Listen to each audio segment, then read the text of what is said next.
amb Santi Requesens.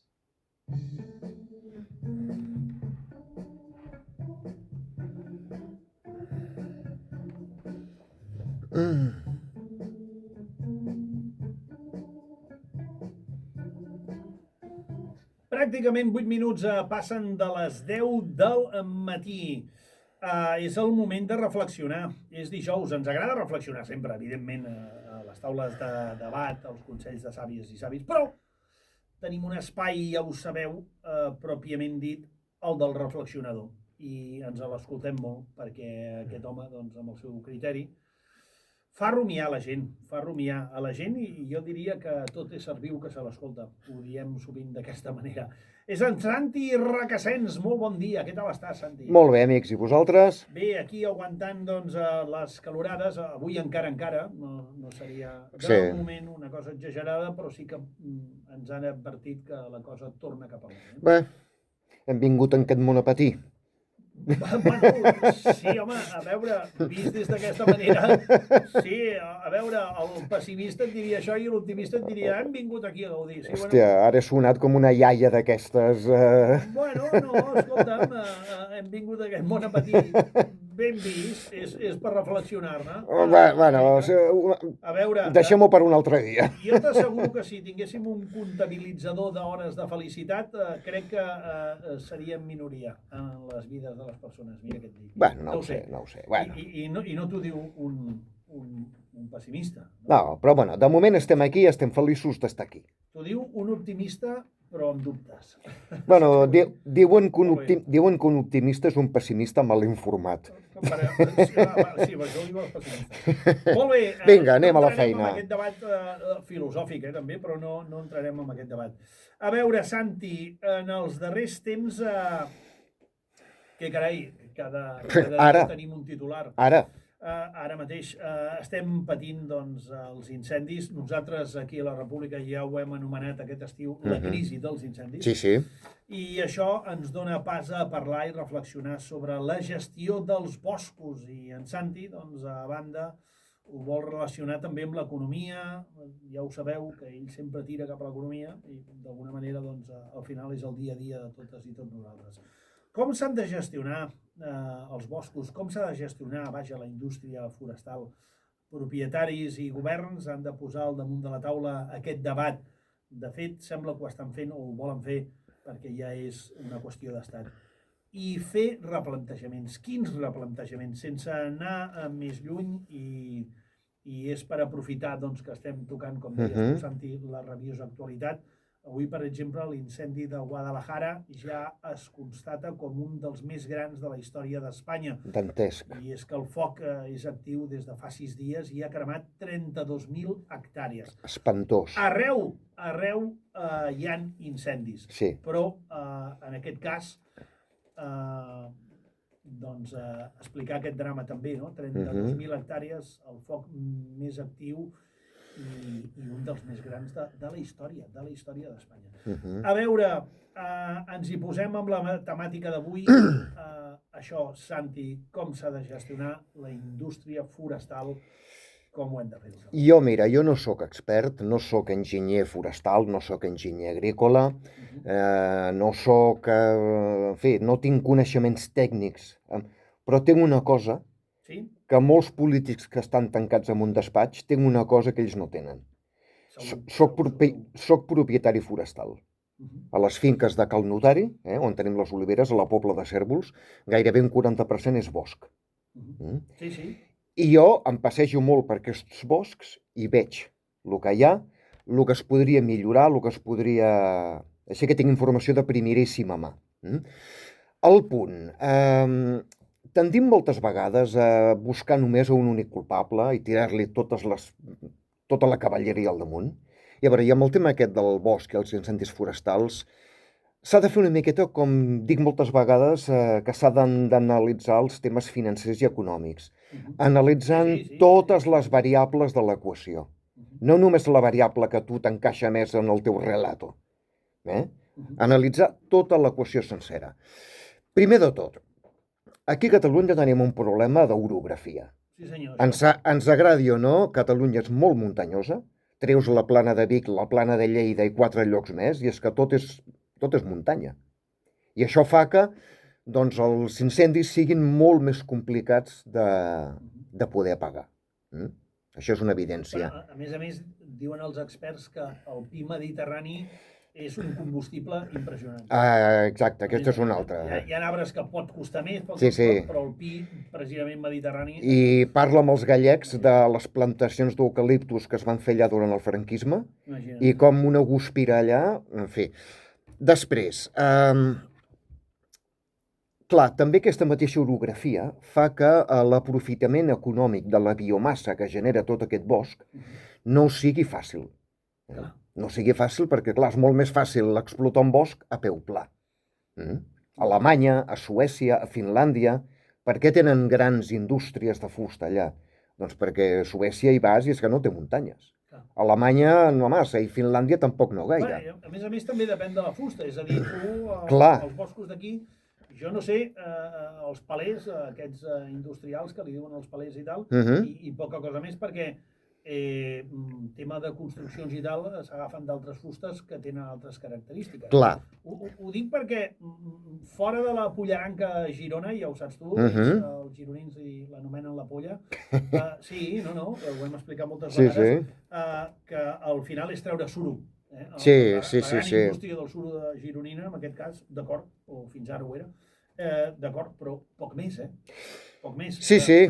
No som ni tan sols de cultura excessivament caçadora, que dius, en alguns punts els propietaris dels boscos es guanyen la vida amb les llicències dels permisos per poder caçar. Poc d'això. Després entra també una problemàtica important de debò, que és la normativa actual de cara a poder aprofitar aquests boscos, que és, i això sí que ho he viscut a les meves carns, és absolutament asfixiant. Per cada cosa que vulguis fer en un bosc, que si aquest permís, que si aquesta tassa, que si aquesta llicència, que si aquesta no sé què, tens que treure permisos de 4 organitzacions diferents, que si el Consell Comarcal, que si la Generalitat, que si l'Arquebisbat, que si... Bueno, l'Arquebisbat no, ja m'entens. El tema impostos... Acabes, sí, acabes literalment que és que se't treuen les ganes. Jo veig la biomassa que hi ha als boscos de Cal Notari, i no dic que amb aquella biomassa es pugui construir un escriptori, un moble Lluís XIV, perquè la fusta, evidentment, no és de prou qualitat. Però per fer palets, per fer pèl·lets per calefacció, per fer moltes altres coses, sí que podria...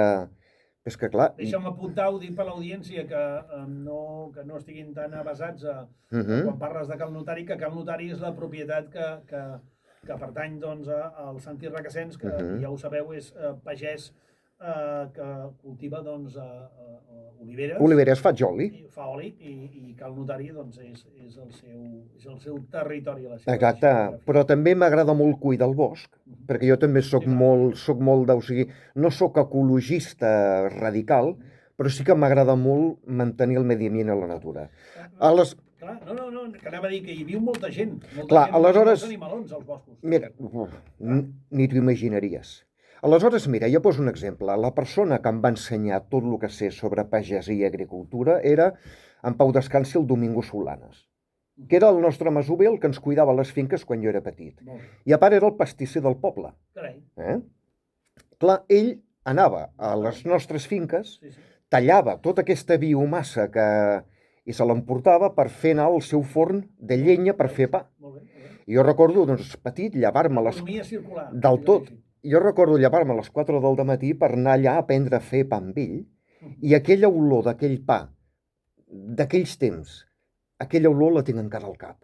Era pa autèntic. Saps aquell pa que durava fresc 5 dies? Això t'ha quedat marcat al teu interior. Ara, el Domingo, només per poder treure tota aquesta biomassa per fer un forn de pa, és que necessitaria 14 llicències de 14 estaments diferents. I encara li posaria multa perquè no compleix la garantia sanitària de no sé què.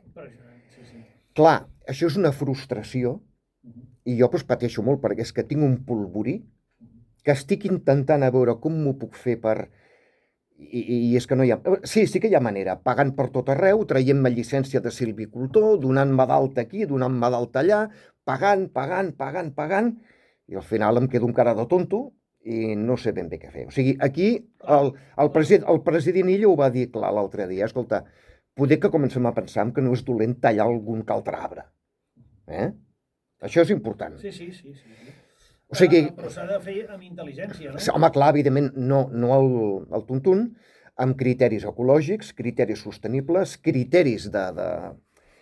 Però això sembla que per fi a l'administració catalana sembla, pel que ho hem comentat tu i jo abans, que hi ha alguns que ja comencen a posar-hi fil a l'agulla, perquè això no es pot aguantar més. I després també hi ha una altra part de l'equació molt important, que és en la que més vull insistir. Nosaltres, els consumidors, la nostra cistella de la compra.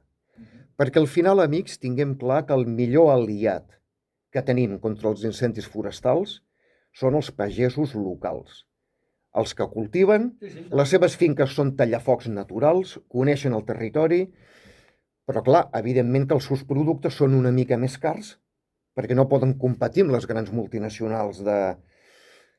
Aleshores, a veure, jo ja sé que els pressupostos estan ajustats, que la cartera arriba on arriba, que la cistella de la compra s'està encarint cada vegada més. Jo quan vaig al supermercat o d'això a comprar, em quedo, ostres, noi, tu i tothom, que car està tot. Jo us demano, amics, m'estic gravant ara mateix, i els que esteu al darrere de la càmera i al darrere del micro, feu una cosa molt senzilla. Jo no us demano que us torneu ecobiònics, eco no sé quantos o no sé què, perquè clar, estem parlant aleshores de molts diners en menjar. Augmenteu només un 10% la vostra cistella de la compra, només un 10% en productes de quilòmetre zero. Només un 10%. Això no arruïna ningú. Amb això s'hi pot arribar. I ajudeu el pagès local a guanyar-se la vida. Si aquell pagès plega, la seva finca queda envaïda per al bosc i tornem a tenir el polvorí. Perquè, a veure, el més barat, avui en dia, clar, entenc que la gent vagi a la prestatgeria del súper, el més barat. El més barat ve tot del Marroc i del Perú. I els que han produït aquelles verdures i tot això, els hi dona exactament igual la teva caseta a l'urbanització que es cremi. Els hi dona igual als boscos de Catalunya. Al pagès local no li dona igual perquè ell és el teu veí.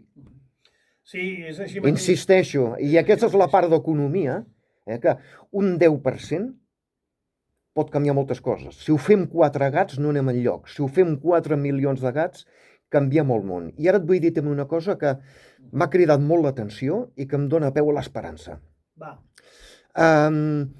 Ús de la fusta. Perquè realment valgui la pena explotar aquests boscos perquè estiguin nets, aquesta fusta ha de tenir una sortida. Doncs a Sant Joan d'Espí, fa poc s'ha acabat. Jo visc a Sant Joan d'Espí. Al barri de Torreblanca hi ha un bloc de pisos, però de 10 plantes, el típic bloc, el típic edifici. Jo el vaig veure construir-se de bon començament, tot de fusta. Què dius ara? Tot de fusta. Fins i tot m'hi vaig apropar per veure, tot de fusta. Al carrer Brusi, a Barcelona, un altre edifici també d'oficines fet de fusta. A la sortida de Barcelona, a Esplugues, on han fet aquell edifici altíssim, que sembla un bolet. Si surts de Barcelona per la Diagonal, a la B23, al costat n'estan construint un altre, part també de fusta. Sí, tota l'esquelet se li veuen unes costelles de fusta. De fusta. Aleshores, allò que dius, escolta, la demanda crea el producte i a poc a poc, doncs, escolta, clar, jo la fusta, la biomassa dels boscs mediterranis, evidentment no sé si serveix per fer aquestes bigues, però és a poc anar conscienciant el consumidor. I demanant-li a la ciència que investigui. Exacte. Perquè, escolta'm una cosa, deixa'm incloure en l'argument que estàs donant, ho dic perquè amb tu tampoc mai fugim de l'actualitat. No, home, no. Per moltes reflexions que fem, molts temes que poden semblar globals, sí, però que són actualitat.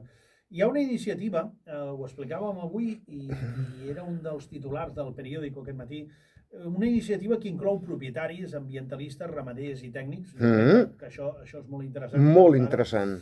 I és que la Unió Europea converteix Catalunya en laboratori antiincendis, és a dir, un projecte europeu que assaja al Moianès Molt bé. la tala selectiva d'arbres per frenar els grans focs i preservar la biodiversitat dels boscos mediterranis. Aquí anem. Però Molt bé. Fixa't que per mi la clau de tot plegat és que en aquesta taula de decisió, digue-li així, hi ha propietaris, ambientalistes, ramaders i tècnics. Jo no sé quants polítics, però crec que hi fa falta més professionals d'aquests que no pas polítics. Polítics en fa falta un o dos i que escoltin. Aquí, tu ho has dit. Perquè això és un tema on qui ha de dir la seva és el qui en sap. El que en sap. Incloent el sector primari, el pagès. Sobretot. Jo el proper conseller d'Agricultura de la Generalitat, no sé qui serà, jo li diria molt clar, escolta, pren-te 6 mesos, pateix a tots els pobles petits de Catalunya i fes un carajillo amb els pagesos locals al bar. Aprendràs més en 6 mesos que en 5 anys d'informes. Déu-n'hi-do. Déu-n'hi-do. No, que sí. A veure, no ho sé, però de vegades vols dir que no s'ha de tenir una mica de creativitat i fins i tot crear, de on no n'hi ha, crear vasos comunicants? Clar que sí. Ho invento. És un exemple que ara et diré. Fa falta habitacle. Estem amb un problema d'habitacle brutal. Habitacle o habitatge? Habitatge i habitacle. Sí. Habitacle. Perquè, a més, els materials de construcció també són cars. Sí. Molt bé. Tens boscos que ja no saps què fer-ne de tants boscos. Vasos comunicants. Sí. Saps què vull dir? I tant. És a dir, no és tan estrany ni tan difícil, tu deies molt bé, construir amb fusta. Sí. Hi ha molts llocs del món que ho fan i llocs on estan sotmesos a una climatologia fins i tot difícil. Molt més humida que la nostra. Molt bé. Doncs investiguem una mica què fem amb aquesta fusta que tenim abans de que no es cremi. No ho sé, quan jo dic crear vasos comunicants és a dir, estic ajuntant diferents problemes, però que si els poso un al costat de l'altre potser obtenc una conclusió que és bona pels dos sectors. Clar que sí. Per les dues temàtiques. Clar que sí. I a més, hi estàs donant encara més feina a la gent. I a més, estàs fent que no hi hagi incendis. I a més, etcètera. Exacte. No sé com dir-t'ho. No, si ho entes perfectament... Dissenyadors, mans a sobre la taula i a dissenyar pensant en la fusta que tenim aquí. Tot això comença a passar ja. Clar. Per això insisteixo en aquest edifici d'apartaments, no una caseta canadenca unifamiliar, un edifici d'apartaments a Sant Joan d'Espí fet íntegrament de fusta. Que sí. Allò que em vaig quedar, ostres, això és el començament. Que sí. Ara, amics, no sé el temps que ens queda, poc, jo segueixo insistint en que tot això depèn de polítics, de tècnics, d'experts. Nosaltres som ciutadans de carrer. Nosaltres, pobres de nosaltres, ja tenim prou. Clar. Podem aportar el nostre granet de sorra ajudant el pagès local a guanyar-se la vida. Incrementem un 10% només el nostre consum de productes de quilòmetre zero. La nostra cistella de la compra, no dic que sigui la solució, però pot ser part de la solució. Intentem-ho. Sí, que sí. I una pista, si els tècnics agrònoms amb les seves carreres i la seva saviesa, que no ho dubtem, a qui escolten més és el senzill pagès de tota la vida, per alguna cosa serà. I també comptar amb els polítics. Perquè hi ha polítics assenyats. Evidentment que n'hi ha. El que passa és que, ostres, noi, molts estan tan tancats a la bombolla del seu despatx que poder han de trepitjar més territori. Molt bé, doncs, escolta, potser algú pensarà que no hem aportat o no s'ha aportat massa solucions perquè és molt difícil, però, home, algunes sí, i almenys ens has fet reflexionar què és el teu objectiu i que és la tasca que tens encomanada aquí a la República Samboiana. Avui ens has fet reflexionar sobre la gestió forestal. Cabdal per moltes coses. I jo torno a insistir en la cistella de la compra. Per mi això és el més important de tot el que hem dit avui, perquè això sí que depèn de nosaltres. Molt bé. Catalunya és bosc. Compte, sobretot és bosc. Sí. És així mateix. Santi Recasens, moltes gràcies, com sempre, per aquestes... Podríem dir aquestes receptes tan saludables pel cervell? que són les reflexions que ens envies. Bueno, tractem molts temes, alguns molt variats, altres també són bons pel meu cervell, perquè m'obliguen a investigar, perquè jo no sé de tot. I gràcies a tot el que parlem aquí, jo mateix també aprenc moltes coses. Doncs una satisfacció. I tant que sí. Escolta'm una cosa, penúltim episodi, avui ha estat el penúltim, vaja, Sí. del Reflexionador, la setmana vinent el darrer, i tal i com és la tradició de la casa, en el darrer ens faràs una mena de resum del que tu valores o creus que s'ha de destacar més de tot el que ha passat en aquest curs polític. I no sabré ni per on començar, perquè hi ha tanta teca Segur. que és que als 2 minuts estaré atabalat Però ja. és tradició de la casa. És tradició. Com en d'altres seccions, sense anar més lluny. I tant. Ara el diccionari alternatiu i els demanem el mateix a les nostres bruixes de butxaca, que facin un resum del que ha estat més interessant. Com després, al tornar a la temporada vinent, us demanarem què podem extreure o què podem destacar del que ha passat durant les vacances, que Exacte. podeu destacar vosaltres. Vull dir que Aquí estarem. és tradició de la casa. Moltes gràcies, Santi. La setmana vinent, darrer capítol. I, evidentment, com sempre, molt i molt interessant. A continuar, que no és poca cosa, i a cuidar-se de la calor, d'acord? Una abraçada, amics. Que vagi molt bé.